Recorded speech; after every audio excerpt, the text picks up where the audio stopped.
Whether it's August 31st or shortly thereafter, it's clear that all of the eligible Afghans who work for U.S. forces and the U.S. government are not going to be able to get out.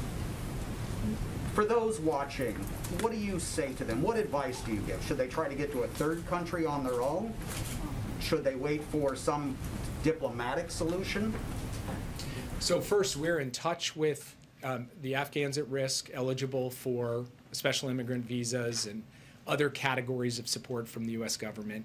We are trying to get as many of them to the airport as quickly as possible to get them on flights home. And as I said yesterday in comments on the Sunday shows, we will continue to get Afghans at risk out of the country even after U.S. military forces have left. Yes. Thank you, sir. The president has criticized his predecessor. He's criticized the Afghan army, the Afghan government for all of their failures. One group that he hasn't seemed to criticize at length, though, is the Taliban. Why is that? And then also, why does the president continue to say that the Taliban is facing an existential question about how they'll be viewed on the world stage?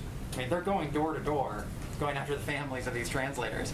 Don't they already know who they are? So first, the president has been very clear about his views of the Taliban. You've asked him repeatedly, do you trust these guys? And he's told you repeatedly, no, I do not. Of course he does not. Of course none of us do, because we've seen the horrific images from the last time we were in power, because we've seen the way that they've conducted this war, because we've seen the fact that they have been responsible for the deaths of American men and women through 2 decades of war, a war that the president was not prepared to continue for a 3rd decade. So we have no illusions about the Taliban. And from our perspective, what we need to do right now is focus on our task at hand. And our task is to get thousands and thousands of people out of the country as safely and efficiently as possible. That is what we are doing and what we believe that we can achieve.